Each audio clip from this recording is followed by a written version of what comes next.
président du mouvement républicain. Étant président du MNPCC, je m'engage aujourd'hui de vous répondre personnellement à propos de votre lettre ouverte du 6 juin 2023 adressée au président de la République de notre pays. Cette réponse est une lumière qui vient pour éclairer l'opinion publique face aux enjeux actuels mis en place par le président de la République qui dénotent d'une grande importance pour une sortie de crise et d'où la participation de tous est indispensable. Ôtez de moi l'image et l'esprit de me considérer comme un atalakou du pouvoir, car je ne suis pas l'un d'eux. Mais c'est dans l'alternative de faire briller la lumière que je m'exprime aujourd'hui. Monsieur Gavé, c'est dans un climat rempli de paix que je m'adresse avec respect et considération aujourd'hui à votre auguste personne, tout en préservant cette paix acquise avec tant de sacrifices. Je vous ai écouté attentivement parler. Vous avez évoqué la problématique de la mauvaise gouvernance, de la conférence nationale souveraine, de la justice et des médias français, de la jeunesse congolaise, des prisonniers et du discours du Premier ministre chef du gouvernement. En parlant de la conférence nationale souveraine, en mentionnant le pluralisme politique et démocratique, à mon humble avis, vous voir en opulence à la tête d'un parti politique, être en voyage hors du pays, vous présenter devant des supports de diffusion massive de l'information, parlant de la politique de notre pays à l'échelle nationale et internationale, prouve à satiété que vous bénéficiez la réponse de votre propre charade. En prestance, une nouvelle conférence nationale souveraine s'est avérée à votre demande, mais qui ne dénote d'aucune importance aux yeux des Congolais.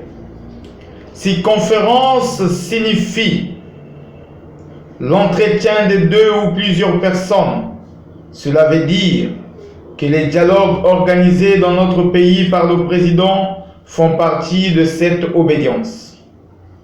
Comment crédibiliser une opposition qui, dans son sein, l'unanimité n'est pas à l'ordre du jour?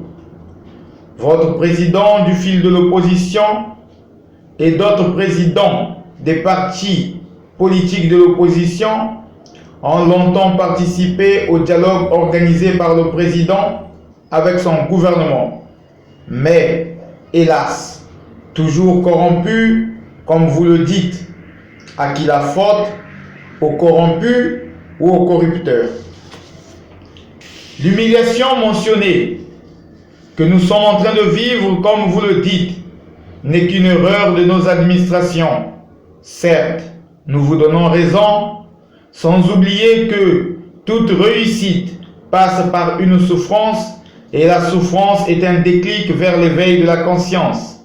Si nous sommes conscients, nous devons comprendre que l'heure n'est plus aux critiques et aux discours vains, mais plutôt à la recherche des solutions.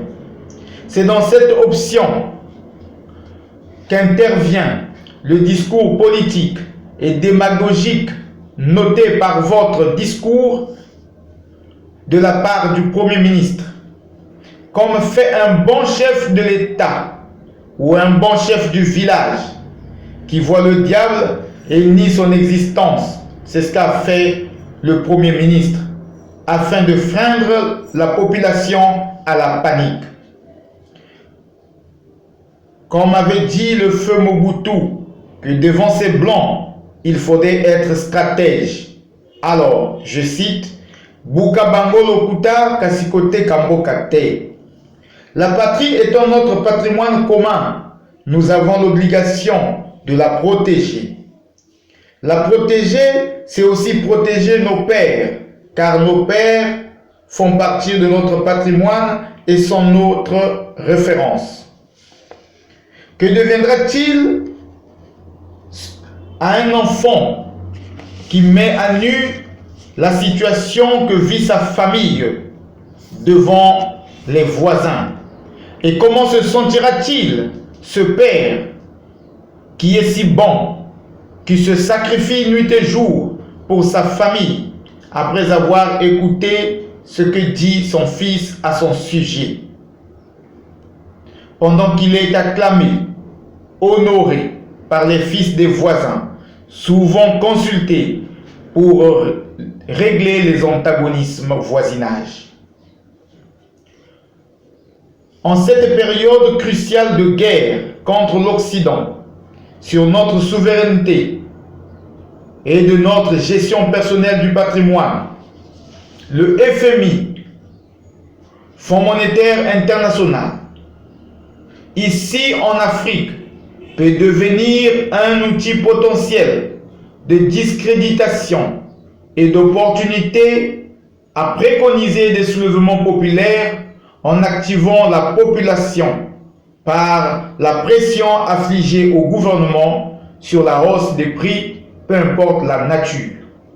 La justice française, dans son coutumier, a toujours tendance à s'interférer dans les affaires de notre pays, le Congo, en passant par les médias. Leurs médias si puissants qui traversent des continents devient pour eux une manière d'atteindre leur cible.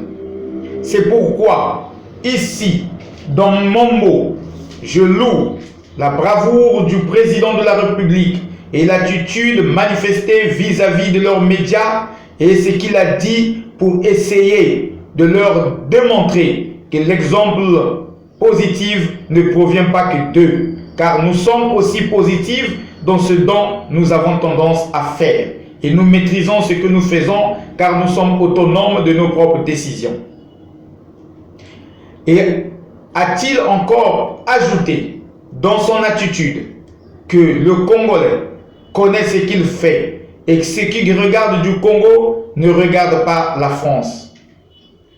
J'ai apprécié et j'ai aimé. Et je dis au président, félicitations.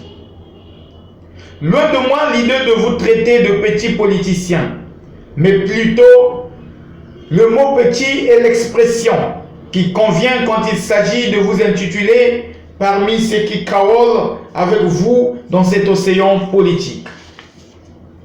J'admire votre bravoure, mais je crains votre jeunesse, car vos mentors ne vous laissent pas le choix d'être vous-même, de vous exprimer, mais ils passent par vous pour exprimer leur volonté afin d'atteindre certaines cibles. Dans les années 60, l'Afrique avait des vaillants jeunes hommes et le Congo en faisait partie. Je peux citer Marien Ngouabi, mort à 37 ans, Barthélemy Kikadidi, mort à 26 ans, pour ne citer que cela. La jeunesse qui pouvait être un avantage pour eux s'est transformée en défaillance suite à leur opulence juvénile vis-à-vis de celle de la sagesse. De nos jours, le jeune veut être servi et non être au service des autres. La politique de la chaise vide, entreprise par nous la jeunesse, depuis les années 80, perdure jusqu'aujourd'hui sans alternative. Voilà pourquoi nous ne sommes pas surpris de voir à l'échelle nationale un panoplie de fils à papa et à maman considérés en apanage d'élite. Tel est votre cas, Monsieur Gavé. Si le PCT est une machine de destruction de la jeunesse en profit de la parentocratie, sauf votre omission, laissez-moi vous rappeler que vous faites partie de ceux qui ont reçu cette faveur. Votre feu père, Jean-Bernard Gavé, était un membre influent du PCT, maire de la ville de Moussendio. Votre mère, Yéya Angélique, était aujourd'hui membre influente des femmes du PCT au Niari. Votre frère aîné, Juste Gavé, membre influent de la jeunesse du PCT et député du même parti. Bien informé que vous êtes la fabrique du PCT, êtes-vous pas instrumentalisé pour jouer le rôle du faux opposant, pour divertir la population? Seul vous possédez la réfutation.